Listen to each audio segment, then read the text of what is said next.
Sometimes in our boating lives, things get turned upside down and well, we need a little help getting things righted, kind of like some of the stories we'll see in this week's episode of Boating News of the Week. Our first story to make the boating news this week's kind of a wild one. Imagine this, you show up at the office on Monday and all of a sudden authorities show up at the office telling you you are now stuck in the office permanently until your company pays a bill. Well, this happened to one crewman.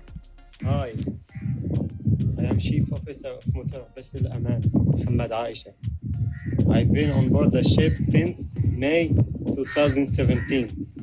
I have to swim to shore every 2 or 3 days to charge my phone and to get food or water. Please help.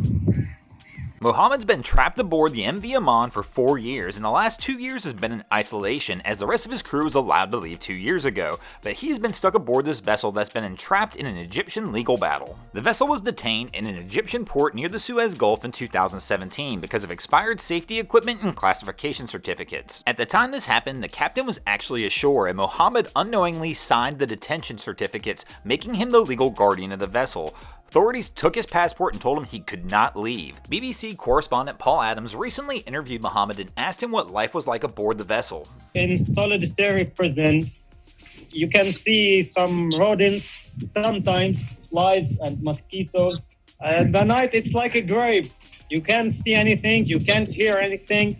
With the company that owned this vessel having financial troubles, this vessel was basically abandoned, leaving the vessel with no diesel fuel, no power, no running water, meaning Ahmad would have to swim back to shore every few days to get supplies, and still unable to leave. Until now, an Egyptian judge has finally granted Mohammed his freedom and he's been able to return to Syria. But what this really does bring attention to as well is the ship the Ever Given that is actually stuck in Egypt right now, with Egypt demanding $900 million to release the vessel. That crew is likely going to face the same fate Mohammed did, unless the parent company that owns the vessel is willing to meet Egypt's demands. It really will be interesting to see how this one plays out over the next few months. Some say there's no such thing as a bad day out on the water, but somehow I have to imagine these 5 fishermen coming off a Shelley Beach in New Zealand might disagree with that statement. Here these 5 gentlemen left for an early morning fishing trip trying to get out across the bar, when things all of a sudden start to go the wrong direction. Here we can see them heading out and all of a sudden they turn around as they were heading into the face of a wave. And unfortunately for this crew of 5, it turns out to be the wrong decision and these gentlemen are now taking a swim instead of fishing. Fortunate for these guys, there was a local ski boat club in the water and also some local charter vessel operators as well who were able to rescue all 5 gentlemen pretty quickly. According to local officials, there were no major injuries related to this event and all 5 of the fishermen made it back to shore safely. Our next incident to make the boating news this week is going to take us over to California, where the fishing vessel American Challenger has been stranded on rocks for almost a month now. The vessel was being towed by a tugboat when the tugboat became under distress when it entangled a rope in its propeller. At that time, the tugboat had no other option than to release the vessel that was being towed.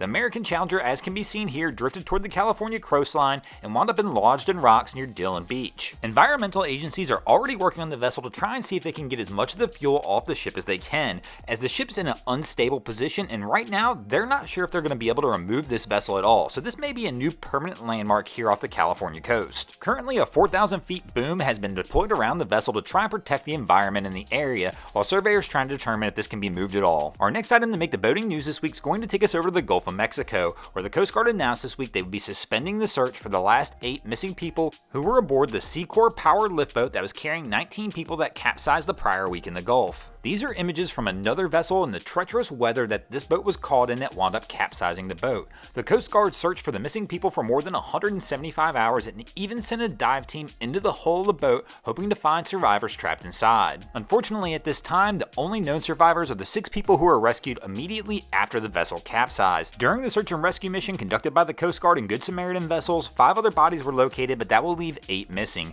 Currently an investigation is being launched to try and determine why this vessel was sent out in those conditions.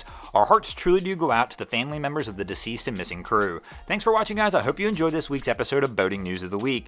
If you ever see anything crazy happening in your waterways, be sure to hit me up on Facebook or Instagram and let me know, and you might see your stories over here. Just like John Booth, Paul Elger, Greg Baxter, and Adam Coolidge did this week. And if you guys haven't already, go ahead and drop an anchor on the subscribe button. If not, we're coming to steal your drain plug.